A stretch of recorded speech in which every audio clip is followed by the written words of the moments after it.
El Ministeri de Medi Ambient realitza l'aportació de sorres a la platja del Cap Sant Pere. Enguany la sorra s'ha extret dels excedents que queden a la platja de l'Esquirol.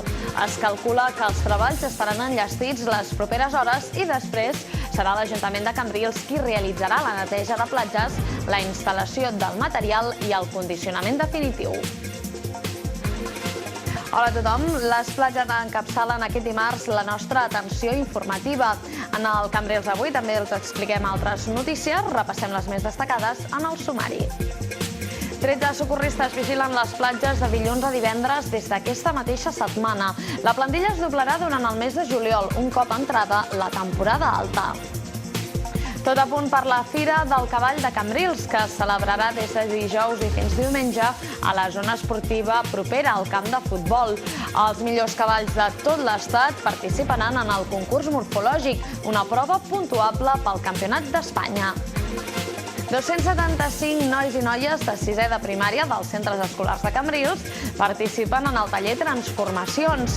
L'activitat pretén estimular la creativitat dels joves a partir del dibuix i de l'expressió corporal.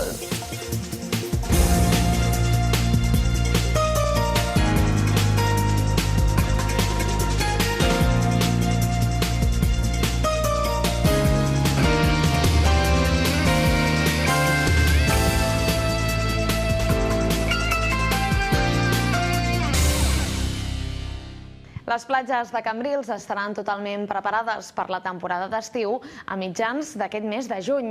En aquests moments el Ministeri de Medi Ambient està realitzant l'aportació de sorres a la platja del Cap Sant Pere, extraient-la de la platja de l'Esquirol, on sempre hi havia acumulacions de sorra que després s'havien de retirar. Les properes hores s'acabaran aquestes tasques i llavors l'Ajuntament de Cambrils realitzarà la neteja definitiva, la instal·lació del material immobiliari i l'acondicionament definitiu. El Ministeri de Medi Ambient realitza des de la passada setmana l'aportació de sorra a la platja del Cap de Sant Pere i Vilafortuny, on el moviment de les aigües provoca que el litoral es quedi sense sorra. Per fer possible el trasllat de la sorra en camions, s'ha hagut de tallar la primera línia de mar als banyistes, però l'ús d'aquestes platges quedarà normalitzat les properes hores. Vam demanar que, sisplau, traguessin la sorra de la platja de l'Esquirol, que ja tenim excedent de sorra, i la fiquessin al Cap de Sant Pere, que allí és on tenim una mancança de sorra. I en principi estem força contents.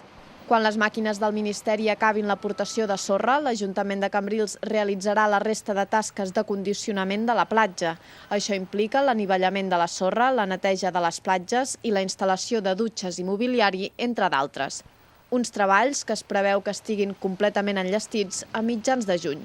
Mentrestant, la regidoria de platges està realitzant el despedregament de la platja de la Riera, on les pluges de l'últim mes han aportat també altres sediments provinents de la Riera.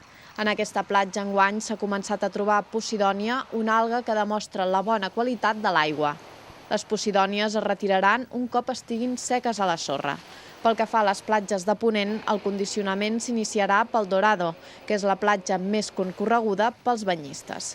A partir d'aquí s'aniran realitzant treballs de reposició de sorres en la resta de platges. Aquestes tasques aniran coordinades amb les obres del passeig de Ponent que realitza el Ministeri de Medi Ambient i que encara no estan enllestides. D'altra banda, aquesta setmana s'inicia la temporada pels policies de platja que ja patrullen pel litoral cambrilenc.